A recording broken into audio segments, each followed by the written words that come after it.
Na mtazamaji wa Sanga Media TV, tumefikia tamati mwa zoezi letu la leo, lakini hapo mbele tuko na mama yetu. Hao ndio wazazi wetu, ndio walezi wetu, lakini pia nitaomba ajitambulishe mwenyewe, jina lake ni nani na nafasi yake katika chama tawala. Karibu.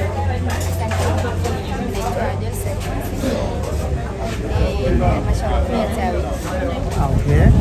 Na mama, tunatambua Mheshimiwa Fikiri Rajabu, naomba muelezee kwa uchache sana. Je, ni kiongozi wa aina gani? Ameibukia zoezi katika chama nimchagua kwa upendo mkubwa, kaona anafaa kuongoza kwenye mtaa wetu wa Mustafa.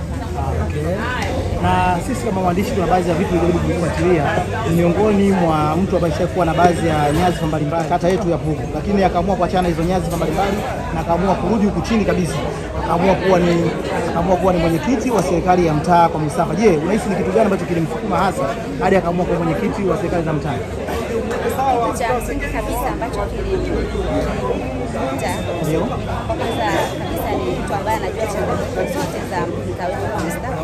Okay. Ni mtu ambaye ni mzoefu wa chama. Ndio. Kilichomkuta sana sana ili aweze kuangalia ambayo mambo changamoto aweze kutatua. Okay. Na mimi naomba nikutakie kila laheri, uendelee sana na majukumu yako ya kitaifa. Asante sana na nashukuru sana, karibu tena. Shukrani sana.